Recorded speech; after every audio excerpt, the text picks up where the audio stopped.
Salut la chaîne secrète. Si vous êtes un entrepreneur ou que vous avez un projet à lancer, vous ne parlez pas assez aux gens et vous ne parlez pas assez à vos clients. C'est ce dont je vais parler dans cette vidéo, mais d'abord, je vais faire le compte. On est 65 sur la chaîne. Je pense que la majorité des gens qui se sont abonnés sont en fait des entrepreneurs que j'accompagne à travers mon bootcamp. Sinon, abonnez-vous à chaque début. Je vais refaire le compte du nombre d'abonnés qui augmente. Sinon, désolé, toujours à l'arrache d'enregistrer ici dans le salon. J'ai mon studio qui arrive bientôt, qui est en bas.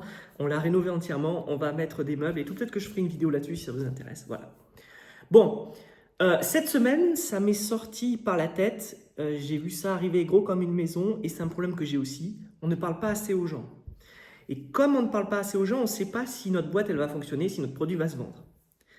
Et surtout, par extension, ce qu'on ne sait pas, c'est qu'en fait, on ne sait pas si notre service il est bon, on ne sait pas si notre produit a le bon prix, on ne sait pas s'il faut changer de fournisseur, on ne sait pas ce qu'il y a à changer, on ne sait pas ce qu'il y a à améliorer. Et malheureusement, pour faire ça, il faut parler aux gens. Problématique, la majorité des entrepreneurs ont du mal à parler aux gens. C'est paradoxal, parce que quand on vend, ça n'est que parler, ça n'est que communiquer.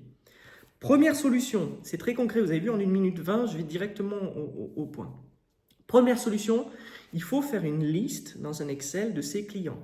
Que ce soit des gens qu'on connaît dans la réalité, que ce soit des gens qu'on a rencontrés en soirée, qu'on a rencontrés au boucher ou alors au commerce du coin, ou que ce soit des gens qu'on a rencontrés par Internet, des gens qui vous suivent sur Twitter, sur Instagram, tout ça, etc., des gens avec qui vous avez échangé, communiqué et tout. Vous me faites une liste de ces gens dans la première colonne et dans la deuxième colonne, vous mettez contacter oui ou non. Et chacun d'entre eux, vous allez leur envoyer un message type. Je vous donne le message. Le message, c'est « Salut X, j'ai lancé X. Qu'est-ce que tu en penses ?» Point d'interrogation. Fin de l'histoire. Extrêmement simple. Pas de roman à l'eau de rose, pas de super truc hyper long que je reçois tout le temps. Je m'en fous, j'ai pas le temps de lire. Moi, ce que je vais faire, c'est je vais te donner mon avis sur ton produit et sur ta boîte. Même les gens qui ne sont pas des entrepreneurs, même les gens qui n'ont pas mon expérience. Parce que moi, ça fait 15 ans que je suis dans la tech et que j'aide des dizaines d'entreprises, de startups à lancer leurs produits, des primo-entrepreneurs, des early stage entrepreneurs, comme on appelle ça. J'en ai fait un petit peu ma spécialité. Ben, même les gens qui n'ont pas cette expérience-là vont vous dire « Oh, je trouve ça trop nul. Oh, je trouve ça trop cher. Oh, c'est moche la landing page et tout ça, etc. » Vous passez les 100 ou 200 personnes que vous avez dans votre liste Excel, vous envoyez le message, vous attendez les feedbacks. Une fois que vous avez des feedbacks, vous les collectez et vous améliorez votre produit. Cas concret, c'est ce que moi j'ai fait cette semaine. J'ai lancé ce bootcamp en privé au mois de juin. J'ai donc des entrepreneurs parmi vous qui regardent cette vidéo qui le suivent. Et là, au mois d'août, j'ai refait l'offre parce qu'il y avait plein de choses qui étaient incohérentes. On ne savait pas combien de temps duraient les appels, on ne savait pas combien il fallait payer, etc. etc. C'était mal fait. Même moi, avec mon expérience, j'ai besoin de retravailler là-dessus. Comme toutes les boîtes d'ailleurs. Il faut être très humble. C'est pas parce qu'on a de l'expérience. Il ne faut pas croire qu'on sait tout. Bon, j'ai repris tous les feedbacks, j'ai amélioré. Et là, aujourd'hui, je vais reprendre ma liste de 100 personnes et je vais renvoyer en disant est-ce que ça c'est mieux? Est-ce que ça c'est mieux? Est-ce que ça c'est mieux?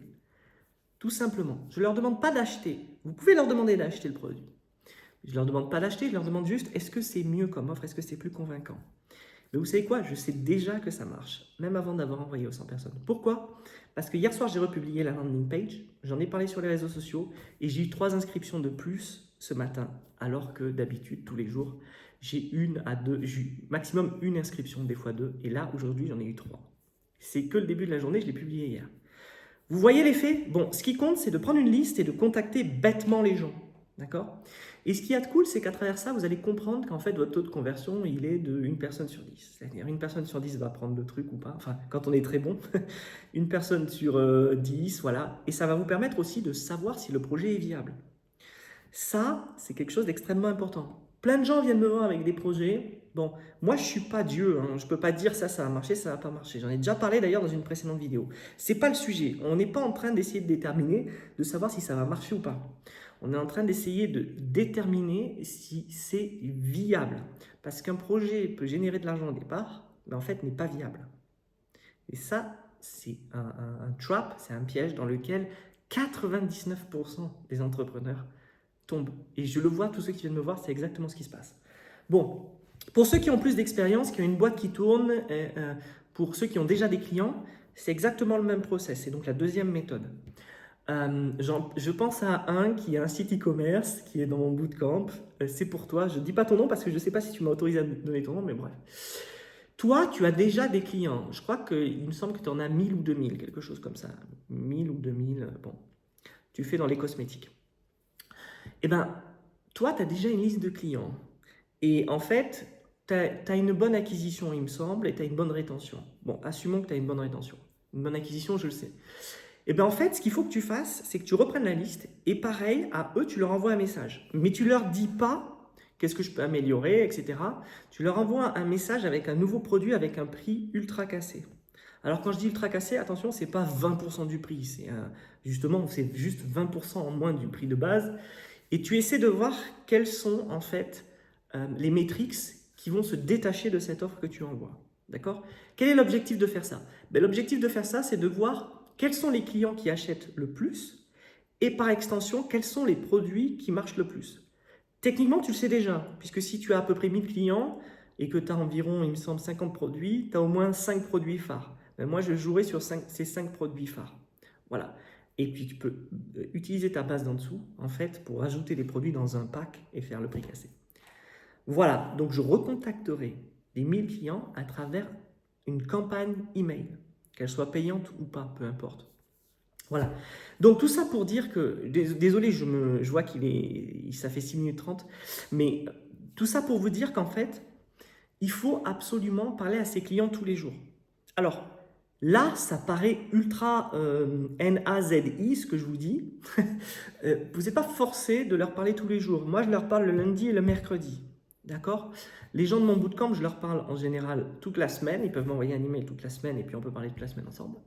Mais il faut déterminer des jours où on fait que de la relation client et parler au client. Pourquoi? Parce que le client, c'est lui qui vous apporte votre revenu. C'est lui qui fait vivre votre boîte. C'est lui qui va faire évoluer votre projet. C'est pas vous. C'est pas vous qui faites venir l'argent. Vous ne payez pas vous-même. Ce sont les clients. Donc ça, c'est très important. Je vais finir sur un point. Merci d'avoir tenu jusque-là parce que c'est vrai que des fois, je ne regarde pas mes vidéos que je fais avant, mais je sais que je m'y pense beaucoup. J'ai beaucoup de choses à dire et j'essaye de faire un format à la fois long, mais pas très long, assez court. Pour ceux qui ont du mal à aller vers les autres, et ça, il y en a beaucoup, c'est pas un problème. C'est pas grave si vous êtes introverti, c'est pas grave si vous n'arrivez pas à aller parler aux gens. Entre guillemets, ça se soigne. Vous pouvez très bien vous améliorer dans votre rapport social. Internet permet en fait de dématérialiser votre personne et vous permet de contacter différentes autres personnes auxquelles vous n'auriez jamais parlé dans la vie réelle. Bon, premier conseil. Ce qu'il faut faire, c'est qu'il faut absolument se forcer à envoyer des messages courts et à envoyer des messages le plus humains possible. Les gens qui sont introvertis, en général, à travers les réseaux sociaux, ils écrivent ce qu'ils pensent réellement, ils écrivent ce qu'ils diraient dans la réalité. Et en général, ça paraît fade, froid et inhumain. Et on n'a pas envie de revenir vers eux. C'est un trait commun de beaucoup de gens qui sont introvertis. Bon, il faut, sur les réseaux sociaux, être absolument friendly. Il faut parler aux gens, mettre des emojis, mettre des sourires. Alors, je ne dis pas qu'il faut le mettre à chaque phrase. Ne faites pas ça. Ne bombardez pas les gens d'emojis à chaque fin de phrase. C'est pas ça. Mais il faut avoir l'air sympathique. Dire bonjour, dire au revoir, à bientôt. Il faut être cordial. Ça, c'est quelque chose à apprendre absolument quand on est introverti, quand on veut aller vers les gens et qu'on veut avoir une réponse positive. Parce que c'est la réponse positive qui va vous nourrir et qui va vous dire « Ah, mais en fait, ça marche !» Donc, vous allez gagner en motivation, en courage et vous allez réessayer. Et c'est ce qu'on veut faire. On veut vous faire rentrer dans ce cycle-là. Eh bien, ce qu'il faut faire, c'est absolument avoir des messages courts, simples, sympas. Salut, comment vas-tu? Merci de ton like, nanana. Est-ce que ça t'intéresse de regarder mon projet X? Dis-moi ce que tu en penses, sans filtre. Et sans filtre, c'est très important. C'est la deuxième chose pour vous en tant qu'introverti. Il faut absolument que vous poussiez les gens à vous parler sans filtre parce que ça va vous recadrer. Bon, imaginez, et je finis là-dessus, que les gens qui ne sont pas introvertis, ils ont réussi à rentrer dans le cadre. Et donc, ils peuvent parler à tout le monde. Tous ceux qui rentrent dans le cadre peuvent aller dans le cadre et parler à tout le monde. Okay? Vous, vous êtes là. Il faut absolument que des gens vous ramènent là. Il faut absolument que vous-même, vous vous rameniez là. Donc, vous utilisez la première méthode et vous utilisez la seconde méthode, qui est de dire aux gens, dis-moi sans fil ce que tu en penses. Le seul problème, c'est qu'en général, quand vous êtes introverti, c'est que vous avez une partie émotionnelle trop importante. Et cette partie émotionnelle trop importante, en fait, elle va vous faire regretter, vous allez prendre, regretter d'aller parler aux gens, vous allez prendre tous les coups, en fait, sur vous. Il ne faut pas prendre personnellement les messages que les gens vous envoient. Même si quelqu'un vous dit, écoute, c'est pourri, n'écris plus, il ne faut pas le prendre personnellement. Ce n'est pas vous qui êtes visé, c'est le message, l'offre que vous envoyez. D'accord? Ou quand c'est personnel, c'est l'image que vous renvoyez à l'instant T. Et ça n'est pas vous l'image que vous renvoyez à l'instant T. Vous êtes une mosaïque de personnalité, une mosaïque de personnes, comme chaque être humain. Et vous avez montré qu'une seule part. Mais peut-être que cette part-là, il faut la mettre de côté et ne plus l'utiliser. D'accord? Je finis sur cette métaphore. Je vous remercie beaucoup de suivre la chaîne. Je vous promets, bientôt, il y a le studio qui arrive. À bientôt, ciao!